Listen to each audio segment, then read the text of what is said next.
I am Liam, and I am 30 years old. 3 weeks ago, I woke up to a nightmare I never could have anticipated. Looking out my front window to see my parents literally unloading a moving truck onto my driveway, carrying my older brother's furniture straight toward my front door. I was right in the middle of a critical deployment meeting for the software firm where I work as a senior systems architect. My screen was full of 12 different faces from across 4 time zones. I was leading the call, explaining the final integration steps for a system that processes millions of transactions daily. The stakes were incredibly high. Then, my doorbell camera started pinging my phone like a fire alarm. I muted my microphone, looked at the live feed, and my blood ran completely cold. In broad daylight, under a clear blue Ohio sky, my father was directing 2 men carrying a solid oak dresser. My mother stood on my porch, waving cheerfully at the lens. I ran downstairs, threw the door open, and demanded to know what on earth they thought they were doing. My mother didn't even blink. She just smiled this sickeningly sweet smile and said, "We're here to help with the transition. You work from home, right? Where you stay doesn't matter. Just grab your laptop. Honey, the basement is all ready for you." My father chimed in, telling the movers to just push past me, pointing toward my freshly painted living room. In that moment, staring at the people who were supposed to love and protect me, I felt a rage so pure it almost blinded me. My own parents were hijacking my property. So I planted my feet, looked them dead in the eye and replied, "Get off my property right now. It also doesn't matter to me that you all stay in prison tonight, because I will call the cops in exactly 10 seconds. But there was a crucial detail my parents didn't know yet. They thought they were dealing with the same quiet, compliant kid they had steamrolled for 3 decades. They had no idea about the real estate attorney I already had on speed dial, or the heavy, ironclad lawsuit I was preparing that would leave them with absolutely nothing. And right now, as I speak to you, they are the ones begging for a second chance. Before I tell you exactly how I dismantled their insane scheme piece by piece, please do me a favor. Hit that like button if you believe that blood doesn't give anyone the right to steal from you, and drop a comment telling me where in the world you are tuning in from. Now, let's rewind to where this absolute madness truly began. To understand the sheer audacity of that moving truck pulling into my driveway, you have to understand the dinner we had 3 weeks prior. I live in suburban Ohio, in a beautiful, modest 3-bedroom colonial that I bought entirely on my own 2 years ago. This house is my sanctuary. I spent every spare weekend renovating it. I laid down the hardwood floors myself. I installed a custom kitchen with a farmhouse sink and granite countertops. I transformed the largest spare bedroom into a state-of-the-art home office with acoustic paneling, multiple monitors, and a dedicated server rack. I earn a high salary in the tech industry, and I worked brutally hard to get here. I don't commute to a cubicle farm. I log in from my sanctuary, managing complex digital infrastructure. My home is a reflection of my independence. My older brother, Ethan, is 34. He lives about 20 minutes away with his wife, Chloe, and their 3 kids, an 8-year-old boy, a 6-year-old girl, and a 3-year-old boy. They live in a cramped 2-bedroom apartment that constantly smells like stale diapers and fried food. Ethan has always struggled, but his struggles are entirely of his own making. He jumps from job to job, currently working as a retail shift manager. I have absolutely nothing but respect for honest work, but Ethan's financial mess is largely due to his own terrible decisions, his refusal to save money, and Chloe's absolute obsession with keeping up appearances on credit cards. We were sitting around my parents' dining room table for a Sunday roast. It was a tradition I usually tried to avoid, but my mother had laid on the guilt thick that week. The air in the dining room was heavy, thick with the smell of overcooked beef gravy and an unspoken, lingering tension. I could feel their eyes on me the moment I sat down. Chloe kept making these passive-aggressive comments about how nice it must be to have a quiet house while her kids were screaming in the background. Ethan just sat there, aggressively sawing at his meat, avoiding eye contact. My mother, Eleanor, wiped her mouth with a cloth napkin and started asking these very pointed, specific questions about my daily routine. "So, Liam," she said, passing a bowl of mashed potatoes that I didn't ask for. You really just sit at that computer all day long? You don't actually go anywhere? You don't leave the house? I sighed internally. I had explained my career 100 times. Mom, yes, I work from home, but I am actually working. I have intense strategy meetings, I write complex code, I manage a team of 12 engineers. It's a demanding schedule. Just because I'm not driving to an office building doesn't mean I'm playing video games. My dad, Robert, scoffed loudly, scraping his fork against his porcelain plate. It was a sound that always made my teeth grind. But it's not like real work, is it? You don't have to put on boots. You don't have to show up to a real facility. You work in your pajamas. It's a pretend job that just happens to pay you. I should have seen the trap closing right then and there, but I was completely blindsided by the sheer entitlement of what came next. My mother set her napkin down, folded her hands together on the table, and looked at me with an expression of manufactured pity. Well, Liam, your father and I have been thinking. We've been talking about the family's future. Since you don't really need all that space in your house, realistically, you just need a desk and an internet connection. Wouldn't it make more sense for Ethan and his family to live there? You could move into our basement. We're getting it finished next month. We picked out a lovely shade of gray for the walls. I actually laughed. A deep, genuine, booming laugh, because the joke was just so incredibly absurd. I looked around the table, waiting for someone to crack a smile, but nobody else was laughing. Ethan stared intensely at his plate, pushing some peas around. Chloe had this predatory glint in her eye, like she was already measuring my living room for her oversized, tacky sectional sofa. You're not joking, I said, the amusement instantly draining from my face. The room suddenly felt 10 degrees colder. My dad leaned forward and launched into a literal presentation. I am not exaggerating. He had talking points prepared in his head. He talked about family resource optimization. He argued that a family with 3 growing children has actual physical space needs, while a single guy with a laptop doesn't deserve a whole house. He listed out points on his fingers. 1. I work from home, so I don't need a real house. 2. Children need a backyard to play in. 3. A basement is perfect for a bachelor. 4. It's my duty as a brother. He actually said, out loud, looking me dead in the eye, that they would generously allow me to use the main floor bathroom during work hours if I moved into their basement, provided I didn't take too long and interrupt my mother's soap operas. You want me? I said slowly, making sure I enunciated every single syllable so there was no misunderstanding. To give up the house I bought with my own money, to live in your damp, unfinished basement, because my job is remote?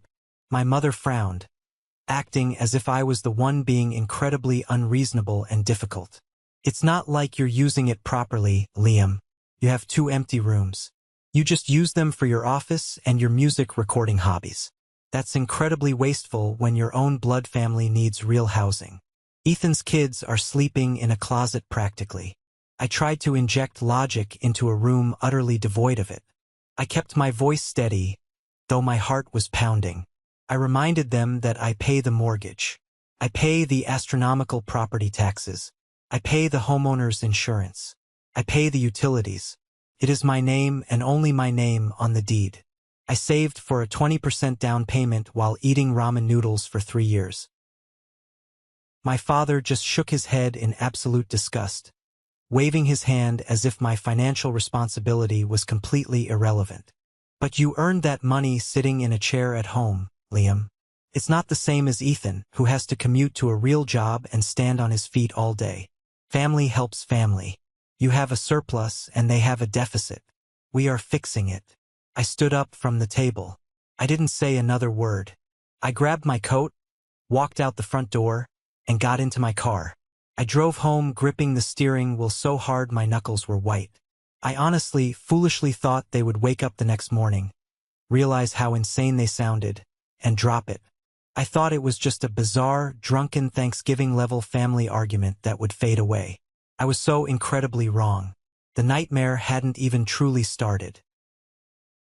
The silence I expected the next day never came. Instead, My phone started vibrating at 7 a.m. and didn't stop. I looked at the screen and saw a barrage of text messages from my mother. She wasn't apologizing. She wasn't walking back the insane demands. She was leaning in. She was sending me links to Home Depot paint swatches. Liam, do you prefer agreeable gray or accessible beige for the basement walls? We want you to feel comfortable in your new zone. Your father is picking up the drywall today. Also, let me know when you can drop off your house keys. Chloe wants to bring a contractor by to look at taking down that wall between your living room and kitchen to make it more open concept for the kids. I stared at the screen, my morning coffee turning cold and bitter in my hand. It was a visceral punch to the gut. The sheer, unadulterated entitlement wasn't just annoying. It was a profound violation of my existence. It brought back a massive, suffocating flood of memories I had spent years in expensive therapy trying to bury. Growing up, Ethan was the undisputed golden child. He was the high school football star who blew out his knee senior year, and my parents treated it like a national tragedy that excused every subsequent failure in his life. If Ethan got a C on a math test, he was praised for trying his absolute best against a difficult teacher. If I got an A, my father would scrutinize the paper and ask why it wasn't an A+. When it came time for college, the devastating truth of their favoritism became financial reality. My grandparents had set up a college fund for both of us, a substantial amount meant to give us a head start. But when Ethan was 22, he decided he didn't want to work for anyone else. He wanted to open a custom car shop. My parents quietly drained the entire college fund, including my half, to pay for his lease, his tools, and a massive stupid neon sign that he bought instead of paying his vendors. The shop went bankrupt in 8 months. Ethan walked away with a shrug, and my parents completely forgave him. Meanwhile, I had to take out massive, crippling student loans. I worked agonizing night shifts at a gas station to pay for my textbooks. I remember smelling like gasoline and stale coffee, sitting under a flickering fluorescent light at 3 a.m., trying to teach myself complex algorithms while my friends were out at college parties. My achievements were always minimized. When I landed my first six-figure salary, my father didn't congratulate me. He just muttered about computer money. It was never real to them because it didn't fit their blue-collar, suffering equals worth narrative. My success highlighted Ethan's failure, so my success had to be invalidated. I looked at the text message from my mother again. I felt the familiar urge to explain, to justify my existence, to beg for their understanding. But the therapy kicked in. I took a deep breath, and I replied with one single, definitive sentence. Do not contact me about this again.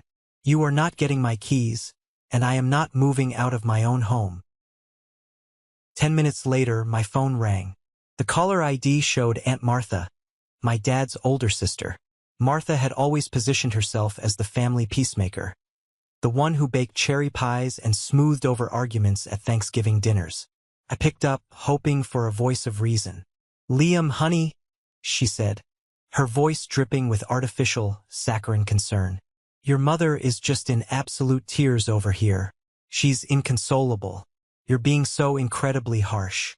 You know how much Ethan is struggling with those 3 kids in that tiny place. Why are you holding on to a house that's way too big for you? It's just bricks and wood. Liam, family is forever. Aunt Martha? I replied, keeping my voice terrifyingly calm, though my hands were shaking. If it's just bricks and wood, why don't you give Ethan your 4-bedroom house and you can move into my parents' basement? You live alone too. She gasped, highly offended, as if I had just slapped her across the face. That is entirely different, Liam. I am an elder. I earned my home. You are a young, single man who just plays on his laptop all day. You're being deeply selfish. I always thought you were the smart one, the generous one, but clearly you lack basic human empathy. I hung up on her. I didn't have the energy for the emotional manipulation. But what I didn't know at that exact moment was that Aunt Martha wasn't calling to play peacemaker. She wasn't calling to reason with me. She was calling to keep me distracted. Later that evening, my dad called. I let it go straight to voicemail, but he left a message that chilled me to the bone. His voice was cold, authoritative, and completely detached from reality. Liam, you are disrespecting this family. A man who works in his pajamas shouldn't be hoarding real estate while a real family suffers in an apartment. Your grandfather would be deeply ashamed of the greedy, corporate coward you've become. We are coming to an arrangement regarding the house, with or without your cooperation. You need to prepare yourself. The next day, I was putting away groceries in my kitchen when I noticed something missing from the wooden hook by the back door. It was an old spare house key on a generic brass ring. I had given it to Aunt Martha 2 years ago when I went on a business trip to Seattle so she could water my indoor plants. I had completely forgotten she still had it. The realization hit me like a freight train. She had kept the key. She hadn't just called to scold me. She had handed that key over to my parents. That was the turning point. The sadness, the lingering childhood desire for my parents' approval, the guilt. It all evaporated in a single instant. It was replaced by a cold, hard, razor-sharp survival instinct. I didn't cry. I didn't yell at the walls. I walked straight to my garage, grabbed my heavy-duty toolkit, and spent the next 3 hours changing every single deadbolt on my house. I didn't buy cheap locks. I bought the highest-grade security locks available. I upgraded my doorbell camera. I installed 4 new, high-definition security cameras around the perimeter of my property, ensuring every angle of my yard was covered. I set up motion sensors that linked directly to my phone. I was a systems architect. If there was one thing I knew how to do better than anyone else, it was build a firewall. And I was building a massive, impenetrable digital and physical firewall around my life. I thought the changed locks would send a clear enough message. I thought the physical barrier would force them to back down, to realize I was completely serious. But toxic families don't recognize boundaries. They only see them as challenges. That brings us right back to the moment the massive 20-foot U-Haul moving truck pulled into my driveway. When I stood on my porch, staring down my father and the 2 burly movers holding Ethan's disgusting, peeling full-leather sofa, I could see the absolute shock in my dad's eyes when the spare key he tried to use didn't turn in the lock. He jiggled it, his face turning a dangerous shade of purple. "You changed the locks," my dad growled, dropping the key. "On your own family. You locked your mother out. It's called private property, Dad, and you are trespassing on it." I looked past him at Ethan, who was standing near the back of the truck, looking deeply uncomfortable but doing absolutely nothing to stop the madness. "Are you seriously going along with this, Ethan? You're going to try and steal my house in broad daylight?" Ethan shoved his hands deep into his pockets, refusing to make eye contact. "It's not stealing, Liam. Mom and Dad said it was a family decision. The kids really need a backyard, man. You don't even use the yard. It's just sitting there." Chloe pushed her way to the front, holding her youngest child on her hip like a theatrical prop to garner sympathy from the movers. "Liam, please don't make this harder than it has to be. Think of your niece and nephews. Do you really want them sleeping in a closet while you hoard an entire house? Where is your heart? We already told the landlord we were moving." "My heart is fine," I snapped, my voice echoing down the quiet suburban street. "My mortgage is also fine. I am giving you all exactly 10 seconds to get back in that truck and drive away, or I am calling the police and reporting an attempted break-in and trespassing." 1, 2. My mother burst into tears. Not genuine tears of sorrow. They were angry, manipulative, weaponized tears. "After everything we've done for you. We raised you. We fed you. We put a roof over your head. That was your legal obligation as parents," I shouted back, taking a step forward. 7, 8. My dad pointed a trembling finger at my chest. "You will deeply regret this. You will end up alone in this big house, with no one to bury you. You are dead to us." 9. They backed off. The movers, looking incredibly awkward and realizing they were in the middle of a legal nightmare, muttered apologies and started loading the heavy dresser back into the truck. I stood on the porch, my arms crossed, watching them pull out of the driveway. My heart was hammering against my ribs like a trapped bird. I had won the battle, but the war had just been declared, and the lengths they were willing to go to would defy all human logic. If you ever want to see exactly how quickly a toxic family can spin a narrative, just watch them when they are denied what they believe they are entitled to. Having completely failed the physical invasion of my property, my family immediately pivoted to a psychological and social siege, and the primary battlefield was social media. Less than 24 hours after the humiliating moving truck incident, Chloe launched a brand new Instagram account. She called it Apartment Life with 3 Kids. Suddenly, my feed and the feeds of everyone we knew were flooded with highly curated, dramatically lit, black and white photos of my nephews looking miserably cramped in their shared bedroom. The captions were absolute masterclasses in emotional extortion and public manipulation. Teaching the kids that love is so much more important than square footage today. One caption read, accompanied by a picture of her oldest son looking sad on a tiny bed. It's so incredibly hard explaining to an innocent 8-year-old why his wealthy uncle has 3 empty bedrooms he uses for hobbies, while he has to share a twin bed with his little brother. But God gives his toughest battles to his strongest soldiers. Hashtag family first, hashtag praying for a home, hashtag selfish world, hashtag minimalist living.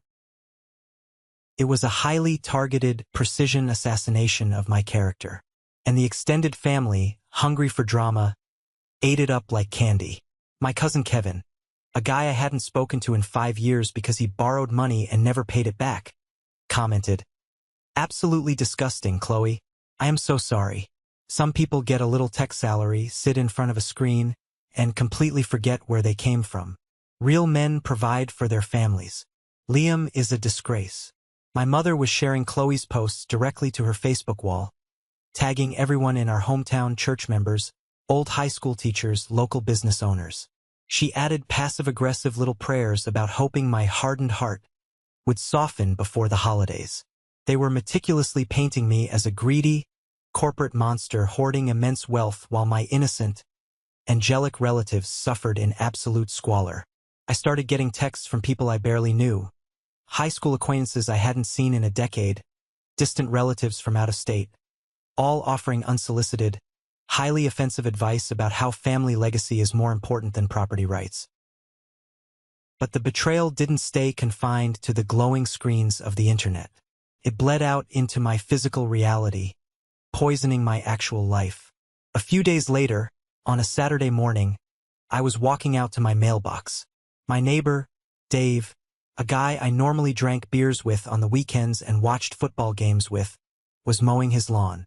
Usually, he'd shut the mower off and come over for a chat. Today, he gave me an incredibly cold, hard stare. "Hey, Dave," I said, offering a friendly wave, trying to maintain some normalcy. He didn't wave back.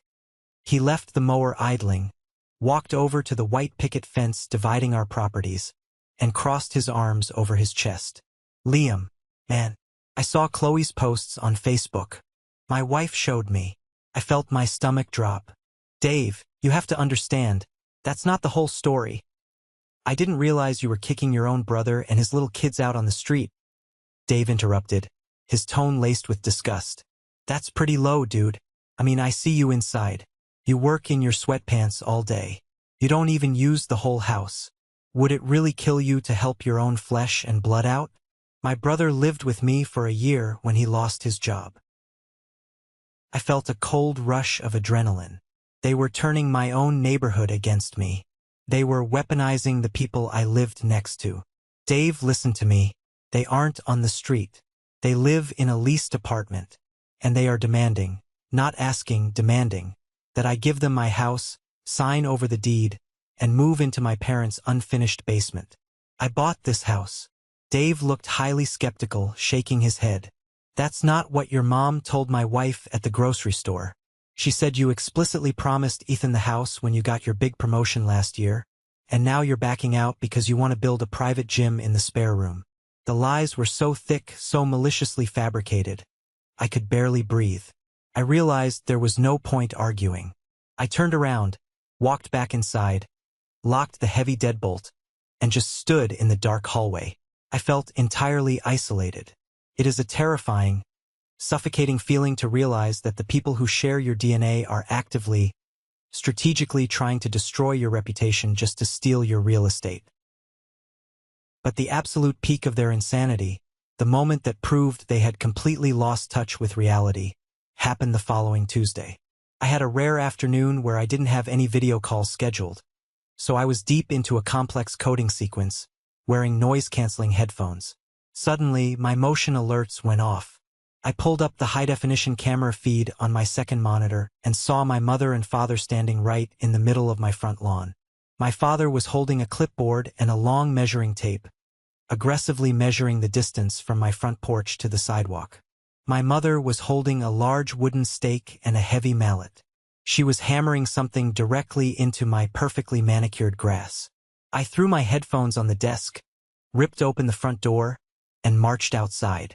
Stuck right in the middle of my lawn, facing the street for the whole neighborhood to see, was a massive, professionally printed real estate sign. It was glossy and bright. It had a huge picture of Ethan, Chloe, and their 3 kids smiling. The bold, massive letters read, "Future home of the Baker family. Renovations starting soon. God is good." "What the hell is this?"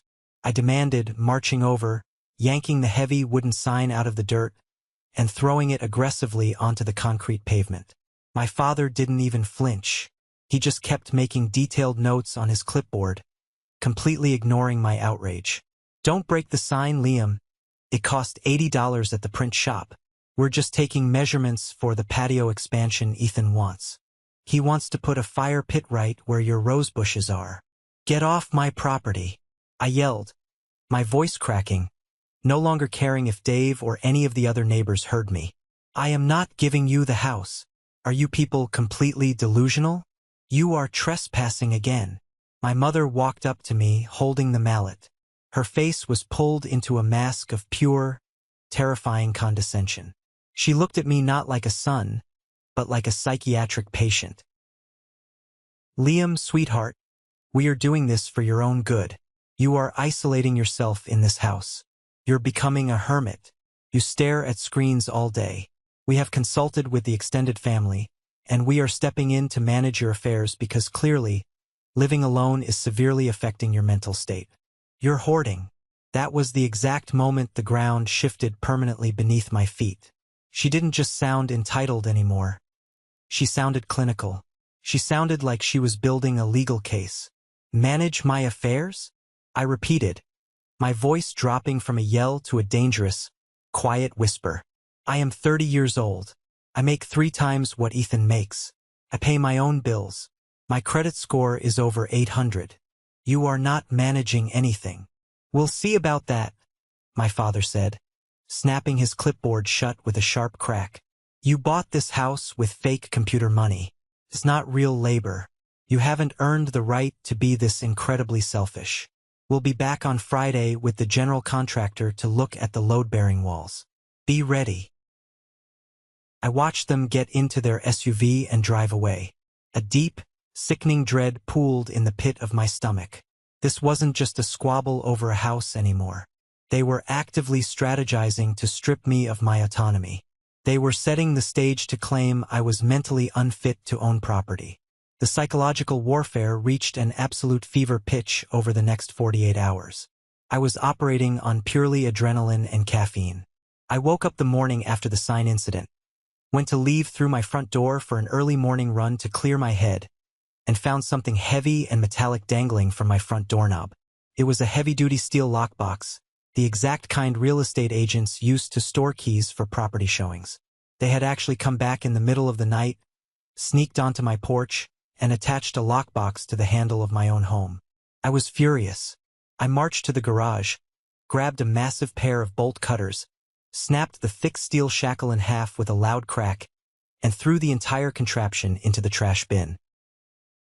But the physical harassment was nothing compared to the legal fiction they were trying to weave.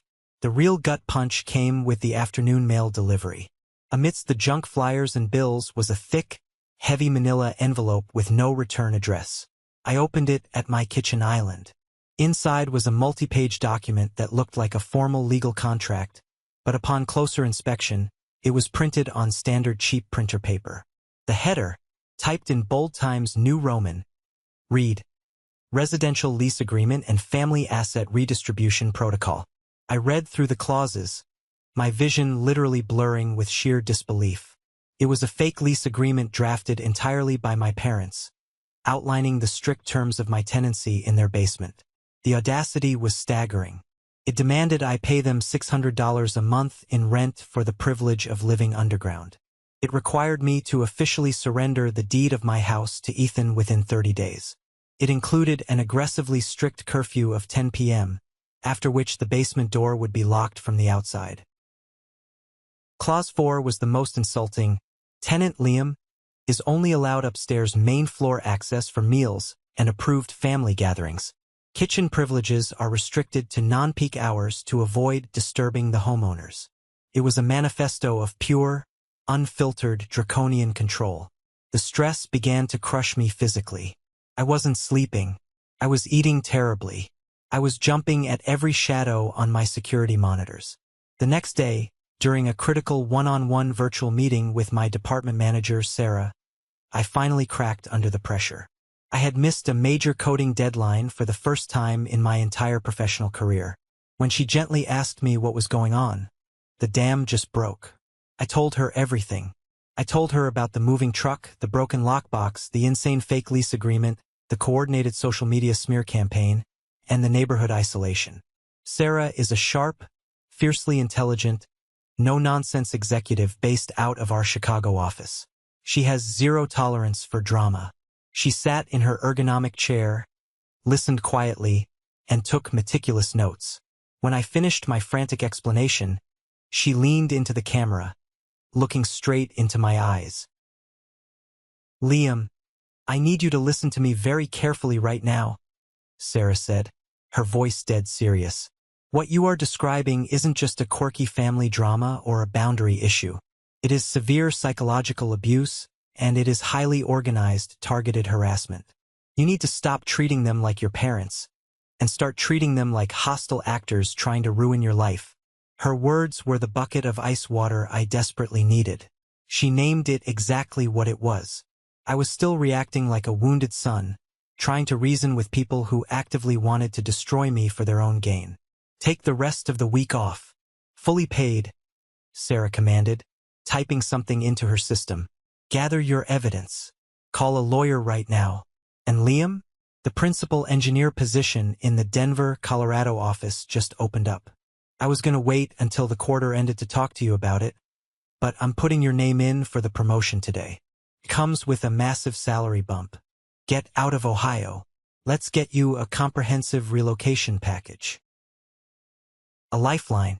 A massive, beautiful geographical lifeline. Denver. Mountains. Distance. But before I could even fully process the relief of an escape route, the final, most terrifying piece of my parents' sinister puzzle fell into place. I received a certified letter in the mail later that afternoon. I had to sign for it at the door. This one wasn't printed on cheap home paper. It was printed on the official embossed letterhead of Dr. Evans, a local general practitioner my family had used since I was 5 years old. The letter stated that based on deeply concerning, repeated reports from immediate family members regarding sudden behavioral changes, severe social isolation, paranoia regarding property, and an unhealthy detachment from reality, Dr. Evans was formally recommending a full psychiatric evaluation to determine if I possessed the mental capacity to make sound financial and residential decisions. My heart hammered against my ribs like a jackhammer. The lockbox, the lawn measurements, the social media posts framing me as unstable and hoarding. The fake lease. It wasn't just bullying. It was a highly coordinated effort to build a documented paper trail. They weren't just trying to bully me out of the house. They were trying to establish legal, medical guardianship over me to forcefully seize my real estate. If they could prove I was mentally unfit, they could take power of attorney. I didn't panic this time. The panic was gone, replaced by absolute, freezing clarity. I walked into my office, sat at my desk, and started a fresh, highly encrypted folder on my hard drive. I downloaded every single text message. I saved every voicemail. I screenshotted every Instagram and Facebook post. I exported every second of security footage in high definition. I called my real estate attorney, a bulldog of a lawyer named Mr. Henderson, who had helped me close on the house. I forwarded him the fake lease, the threatening voicemails, and the doctor's letter. "They are digging their own graves, Liam," Mr. Henderson told me over the phone, his voice dripping with dark, professional satisfaction. "This borders on extortion, fraud, and medical malpractice on the doctor's part for issuing a letter based on hearsay. Let them push. Do not engage. When they cross the final line, we will drop the hammer so hard they won't know what century they're in." I spent the next 3 days in complete, utter silence. I didn't respond to texts. I didn't look at social media. I packed my most valuable items, my servers, my documents, my family heirlooms, into a secure, climate-controlled storage unit across town. I was a ghost in my own home, waiting in the absolute eye of the storm. I knew they wouldn't take the silence as a victory. They would take it as weakness. They would escalate. And I was exactly right. It was a Tuesday night. I was lying in bed, fully dressed, staring at the ceiling, unable to sleep. The house was dead quiet. The wind howled slightly outside. And then, at exactly 3:14 a.m., my phone vibrated violently on the nightstand. It wasn't a text message. It was a critical, high-priority alert from my backyard security camera. Motion detected at the back patio door. I rolled over, snatched the phone, opened the live feed, and felt the breath completely leave my lungs. Standing in the pitch dark, illuminated only by the glowing infrared night vision of the camera, was my brother Ethan, and he was holding a heavy steel crowbar. I was lying fully clothed on top of my bed cover, staring at the ceiling fan, when the notification vibrated against the wood of my nightstand. It was 3:14 a.m. The house was completely silent, the kind of heavy, suffocating silence that presses against your eardrums. I reached out, my hands steady despite the ice water running through my veins, and picked up my phone. The high-definition infrared camera feed from my backyard patio illuminated the screen. There, standing in the pitch black, was my brother, Ethan. He was wearing a dark hoodie, the hood pulled up, but the camera's night vision caught the unmistakable profile of his face. And gripped tightly in his right hand was a heavy, solid steel crowbar. Crouched in the bushes just a few feet behind him, looking nervously over her shoulder, was his wife, Chloe. For about 10 seconds I didn't move. I just watched the screen, completely paralyzed not by fear, but by the sheer, unadulterated reality of the betrayal. This was my flesh and blood. This was the boy I had shared a bedroom with growing up, the boy who had broken my toys and never apologized, the man who had drained our shared college fund. And now he was standing at my back door, actively trying to pry the frame away from the glass. They weren't just entitled anymore. They had crossed the threshold into violent criminality. I didn't yell. I didn't turn on a single light. I didn't go downstairs to confront them with a baseball bat. I was a systems architect. I dealt with hostile breaches by isolating the threat and calling in the authorities. I minimized the camera app, opened my phone dialer, and pressed 911. 911. What is your emergency? The dispatcher's voice was calm, professional, and anchoring. My name is Liam, I whispered, keeping my voice barely above a breath. There is a man actively trying to break into my house through the back patio door with a crowbar. He is accompanied by a woman. I am upstairs, locked in my bedroom. I have them on live security cameras. Okay, Liam. I am dispatching units to your location right now. Are you armed? No, I replied.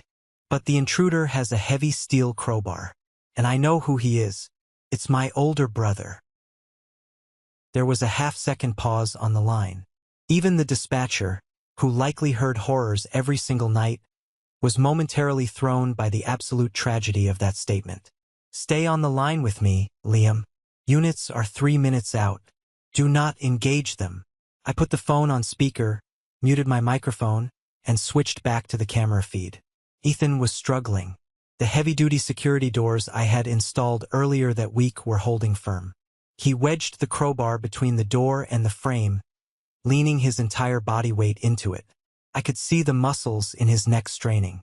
Chloe was frantically whispering something to him, pointing toward the street. Then it happened. The sound echoed through the silent house like a gunshot. Crash. Ethan, frustrated by the deadbolt, had swung the heavy end of the crowbar directly into the double-paned reinforced glass. It didn't shatter into a million pieces like normal glass. It spider-webbed, holding together but giving way just enough for him to kick the center out. The crunch of his heavy boots stepping through the broken glass onto my custom hardwood floors made my stomach violently churn. He was inside my sanctuary. "They breached the door," I whispered to the dispatcher. "He's inside the kitchen. Units are pulling onto your street right now, Liam. Stay exactly where you are." Through my bedroom door, I could hear the heavy, clumsy footsteps downstairs. Ethan was moving toward the living room. I heard the distinct sound of a cabinet opening. He wasn't just here to secure the property. He was snooping. Suddenly, the pitch-black darkness of my bedroom was illuminated by the rapid, strobing flashes of red and blue lights bouncing off the trees outside my window. They had arrived silently, without sirens. A booming, authoritative voice erupted from my backyard, amplified by a megaphone. "Police department, drop the weapon and get on the ground. Show me your hands now." A high-pitched, terrifying scream ripped through the night air. It was Chloe, still hiding in the bushes outside. Downstairs, I heard a loud thud, a scramble of boots on hardwood, and then the unmistakable sound of a heavy body being tackled to the floor. "Do not move. Stop resisting. Put your hands behind your back." "It's my brother's house," Ethan's voice shrieked, echoing up the stairwell. His voice was completely stripped of its usual arrogant bravado. It was high, thin, and absolutely terrified. "I have permission. He's my brother. We're family. I am securing the residence," a second officer's voice called out. Heavy footsteps began ascending the stairs. "Homeowner, if you are up here, make yourself known.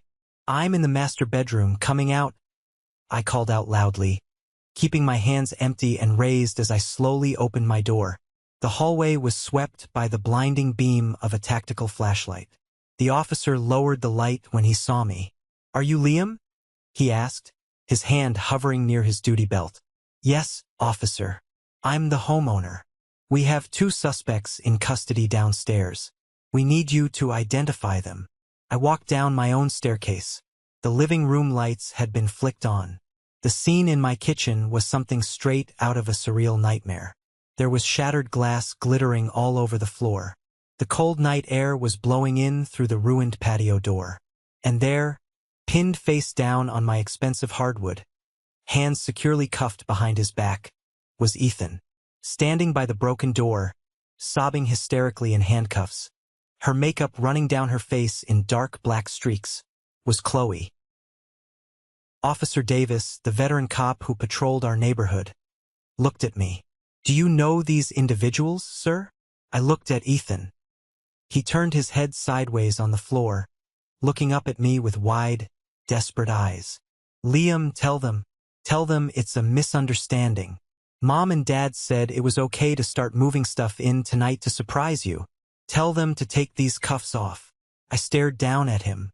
All the years of him being the golden child, all the years of my achievements being diminished, all the stress, the fake lease, the lockbox, the absolute disrespect for my career and my life.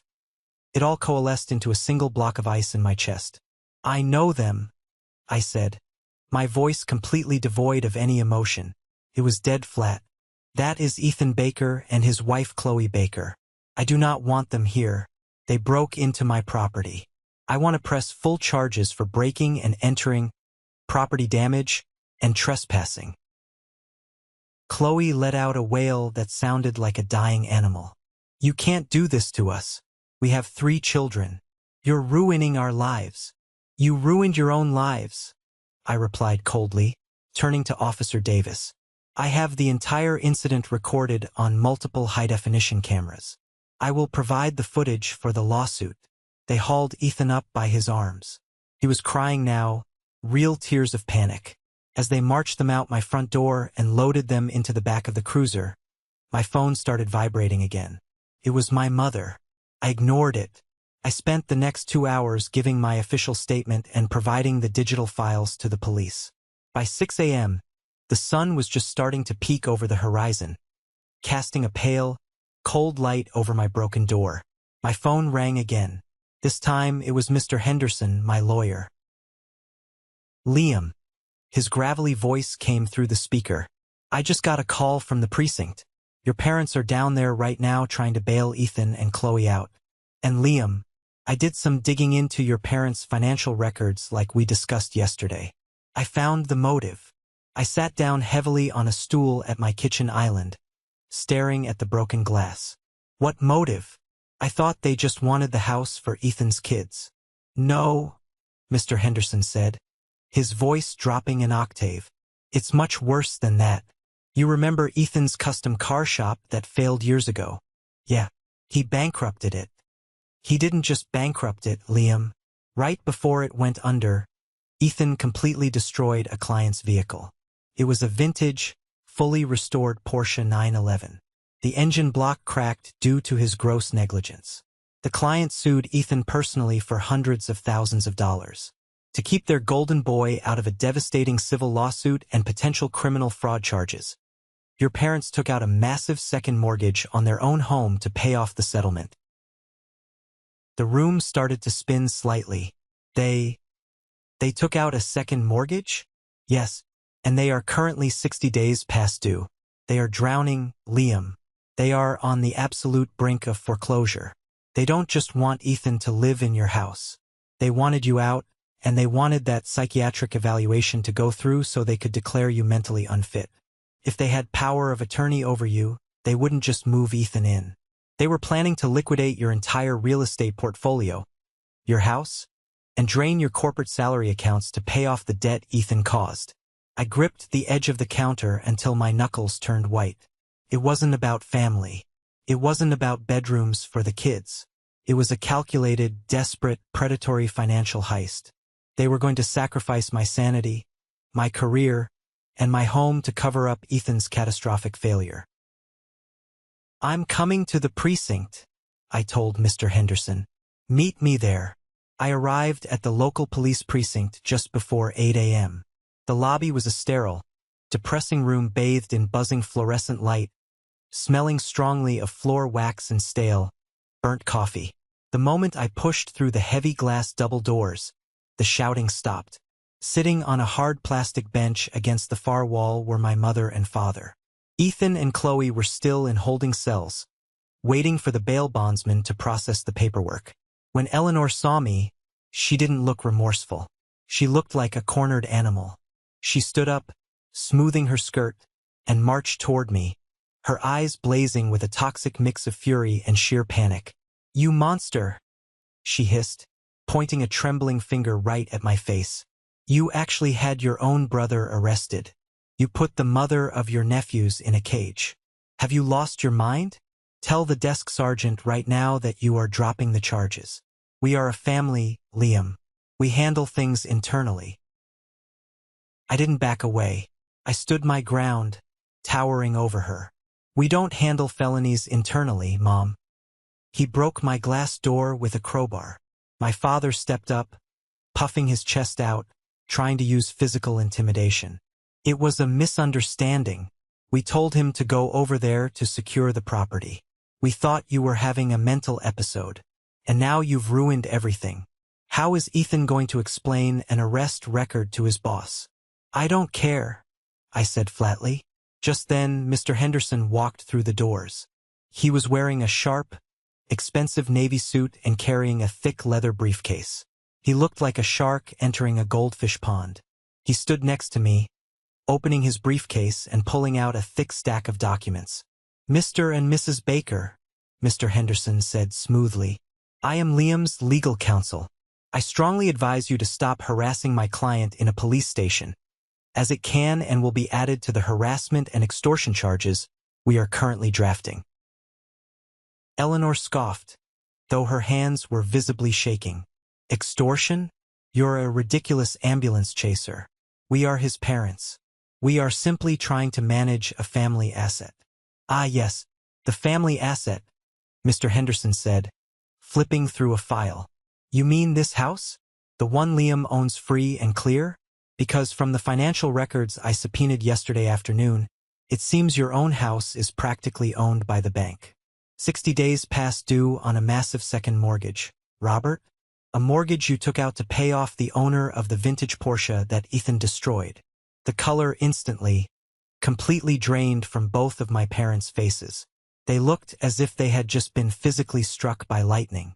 Robert's mouth opened and closed like a fish suffocating on a dock. Eleanor stumbled back a half step, bumping into the plastic bench. You hacked our private records, my father sputtered, his voice breaking. Publicly filed liens and bank notices are public record, Robert, Mr. Henderson replied coldly. We know exactly what you were trying to do. The fake lease agreement, the lockbox, the social media campaign painting Liam as mentally unstable. And the final piece of the puzzle, the letter from Dr. Evans demanding a psychiatric hold. You weren't trying to find Ethan a place to live. You were trying to get conservatorship over Liam so you could legally steal his real estate and his high-tech salary to save yourselves from bankruptcy. The silence in that precinct lobby was deafening. The sheer, ugly truth hung in the air, stripping away all their moral high ground, all their fake religious posturing about family values. They were thieves, cowardly, desperate thieves. It's not fair, Eleanor suddenly sobbed, her voice cracking, abandoning the anger for pure victimhood. You have so much, Liam. You have that massive salary. You have that beautiful house. You don't even have a wife or kids to spend it on. We were going to lose our home. Ethan made a mistake, and he's your brother.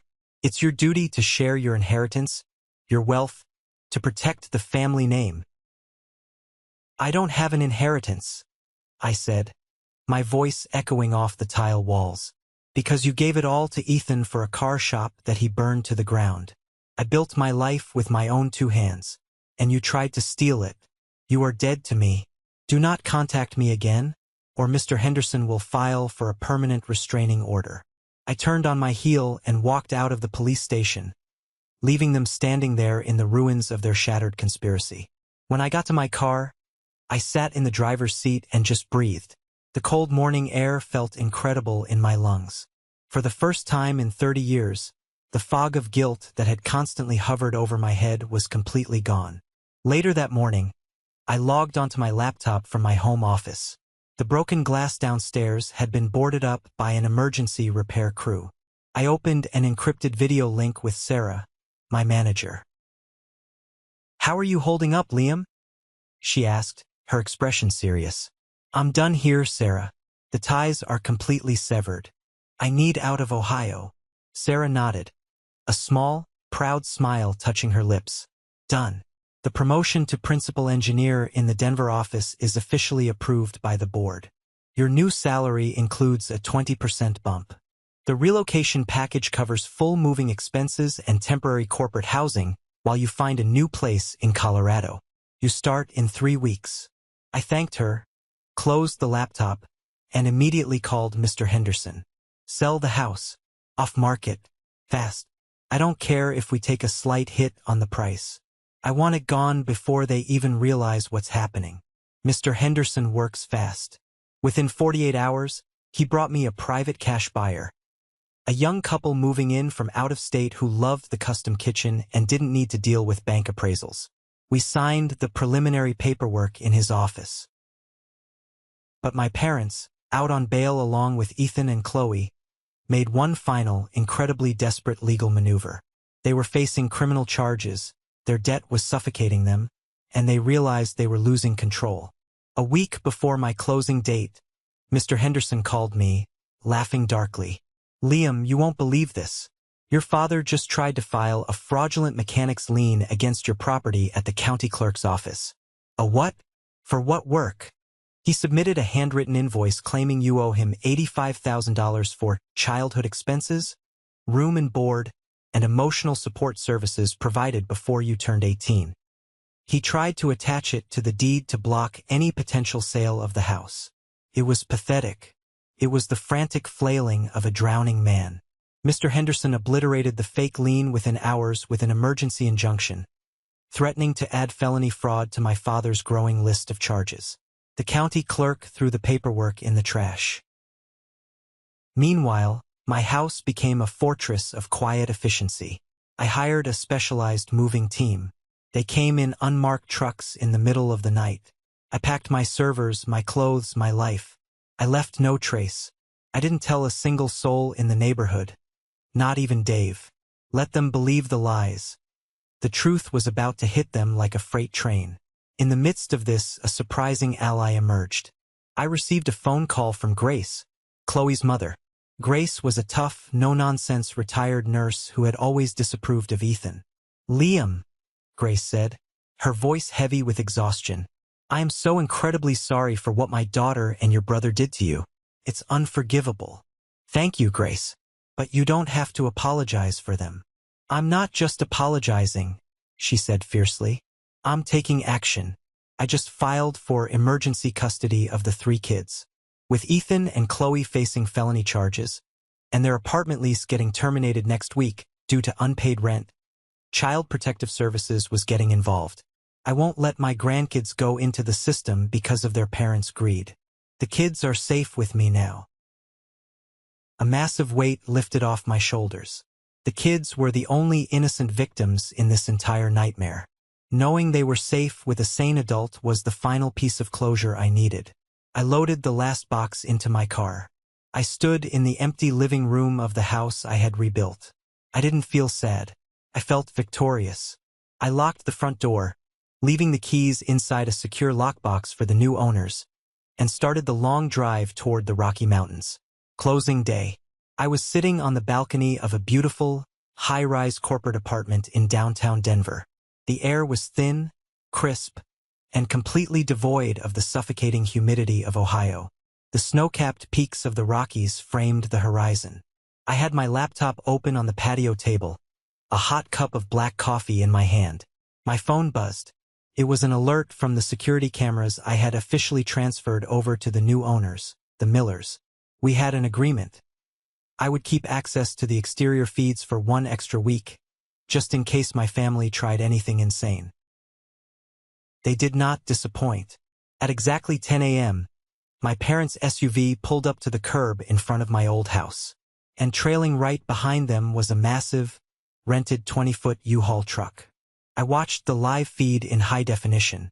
Eleanor and Robert hopped out of the SUV. They looked haggard, stressed, but weirdly triumphant.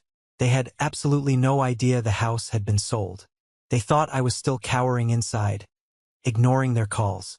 Robert marched up to the front door, holding a pair of heavy bolt cutters, while a confused-looking local locksmith stood nervously on the porch. Eleanor was holding a stack of envelopes. She was waving them at the locksmith, pointing at the door. I turned the audio feed on. "We have tenant rights," Eleanor was loudly explaining to the uncomfortable locksmith. "We have established legal residency. Look, we have mail addressed to us at this property. Our son is having a mental breakdown inside and locked us out. Cut the lock." They had literally mailed themselves junk catalogs to my address over the past 2 weeks to try and claim squatters' rights. It was a strategy born of pure desperation and internet legal advice. Before the locksmith could even touch the door, a sleek black sedan pulled into the driveway, blocking the U-Haul. It was Mr. Miller, the new owner. He stepped out of the car, looking incredibly confused and irritated. "Excuse me," Mr. Miller said, raising his voice. "Who are you people and what are you doing on my property?" Robert turned around, puffing his chest out. "Your property? Listen here, buddy, this is my son's house. We are moving in today. Move your car before I have it towed." Mr. Miller, who happened to be a corporate litigator, didn't flinch. "I closed on this house 3 hours ago. The deed is in my name. You have exactly 30 seconds to get off my driveway before I call the police for trespassing and attempted burglary." The absolute, paralyzing shock that washed over my parents' faces was a masterpiece. It was a cinematic moment of pure devastation. Eleanor dropped the fake mail onto the porch. Robert lowered the bolt cutters, his mouth hanging open. "Sold," Eleanor shrieked, her voice echoing down the street, loud enough that I saw Dave step out onto his porch next door to watch. He couldn't have sold it. It's our family home. He owes us. We have a lien. Mr. Miller ignored her. He pulled out his phone and dialed 911. The locksmith, realizing he was caught in the middle of a major crime, quickly packed his tools and sprinted to his van, speeding away. 10 minutes later, 2 police cruisers arrived with their sirens blaring. And because the universe has a wonderful sense of irony, one of the responding officers was Officer Davis, the exact same cop who had arrested Ethan a few weeks prior. I watched, sipping my coffee from 1,000 miles away, as Officer Davis approached my parents. Robert tried to scream about inheritance, about fake leases, about family loyalty. Officer Davis wasn't having any of it. He asked Mr. Miller for his identification and his digital closing documents. Mr. Miller provided them instantly. "Sir, ma'am," Officer Davis said, his voice carrying clearly through the microphone. "You have no legal right to be here. Furthermore, you are currently out on bail for harassment and trespassing against the previous owner. Turn around and put your hands behind your back." Eleanor completely melted down. She threw herself onto the perfectly manicured grass, screaming, crying, begging the neighbors for help. Dave, tell them Liam is stealing from us. Help us." Dave stood on his porch, his arms crossed, shaking his head in absolute disgust. He finally saw the truth. He saw the sheer madness of the people who had manipulated him. He went back inside and closed his door. I watched as my father, the man who had constantly belittled my career and my life, was shoved into the back of a police cruiser, his head pushed down by the officer's hand. I watched my mother, still sobbing uncontrollably, get placed into the second car. The U-Haul sat empty in the driveway, a monument to their spectacular, self-inflicted ruin. The domino effect was swift and merciless. With my parents in jail again facing violating bail conditions, their finances completely collapsed. The bank moved forward with the foreclosure on their home. Ethan's life disintegrated just as fast. When his retail management company caught wind of his felony arrest for breaking and entering, he was terminated immediately. He lost his salary, his benefits, and whatever tiny shred of pride he had left. Chloe, realizing the golden goose was dead and the family was bankrupt, filed for a brutal, highly contested divorce. She tried to claim she was manipulated into the break-in, throwing Ethan completely under the bus. But with Grace holding custody of the kids and refusing to let Chloe use them as pawns, Chloe was left with nothing but legal fees and a ruined reputation. Her Instagram account, Apartment Life with 3 Kids, was deleted after hundreds of people reported it for fraud and harassment. They had tried to destroy my sanctuary to save themselves. Instead, they burned their own kingdom to the ground. It has been 6 months since I watched that police cruiser drive away from my old house. I am sitting in my new home office right now. The window beside my desk doesn't look out at a suburban street filled with gossiping neighbors and toxic family dynamics. It looks out over a sprawling valley, framed by the jagged, snow-dusted peaks of the Colorado Rockies. The air here is different. It's lighter. It's easier to breathe. The promotion to principal engineer changed my life. The salary bump was substantial, but the real value was the validation. My company, my boss Sarah, they looked at my work, my brain, my dedication, my late nights, and they told me it was valuable. They didn't call it fake computer money. They respected it. I started intensive therapy shortly after moving to Denver. It wasn't easy. Unpacking 30 years of being the invisible foundation holding up a golden child takes a toll.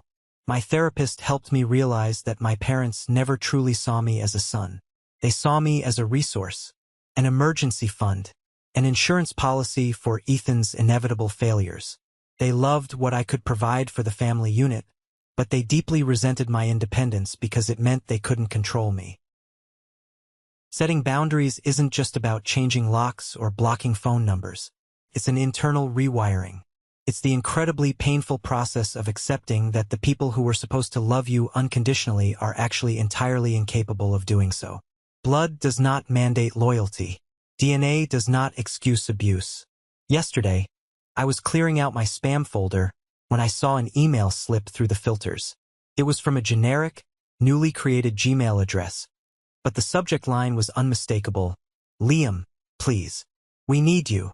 I clicked it open, purely out of clinical curiosity. It was a long, rambling message from my mother. It was completely devoid of the arrogant, commanding tone she used to have. It was the desperate pleading of someone who had hit rock bottom. She detailed the horror of their current lives. The house had been foreclosed on. She and my father were living in a cheap residential motel on the outskirts of town. A massive chunk of Robert's pension was being garnished to pay for their mounting legal defense fees. Ethan was living on a friend's couch, going through a vicious divorce with Chloe, and only allowed supervised visitation with his kids because of the felony charges pending against him. The email ended with a plea. We know we made mistakes, Liam. We were just so scared of losing everything. Please, you have so much. Your salary is so high. If you could just wire us enough for a retainer for a better lawyer, or help Ethan get an apartment. We are your family. We are begging you. I read the email twice. I didn't feel anger. I didn't feel a sudden rush of vindictive joy. I just felt a profound, heavy sadness for them. They had gambled everything on destroying me, and they had lost everything. I moved my mouse over the screen. I didn't type a reply. I didn't offer an explanation. I didn't tell them I forgave them, and I didn't tell them I hated them. I simply clicked delete. Then I permanently blocked the address. I don't regret a single thing I did. I don't regret calling the police on my own brother. I don't regret selling the house out from under them. I don't regret moving 1,000 miles away. I chose my peace over their chaos. I chose my sanity over their toxic loyalty. I built this life. Every line of code, every late night studying, every dollar saved, it was mine. And no one, absolutely no one, has the right to demand the fruits of your labor simply because they share your last name. Let's pause for a moment. Thank you for staying with me this far. You're truly amazing. Please help me by liking the video and commenting the number 1 below so I know you've been here with me until this point. This not only helps more people discover this story, but also lets me know that my experiences mean something to someone. Your support is the greatest motivation for me to keep sharing the rest of this journey. For anyone out there listening to this, especially those of you who have worked tirelessly to build your own sanctuary, hear me now. Your boundaries are valid. Your home is your castle. If you are dealing with relatives who belittle your career, who demand your resources, or who use guilt as a weapon to force you into submission, you are not crazy. Have you ever faced something similar with your own family? Have you ever had to draw a hard line in the sand against the people who raised you to protect your own peace? Share your story in the comments below, and don't forget to like and subscribe so you don't miss the next journey. Remember, sometimes the most profound act of self-love is walking away. Stay strong.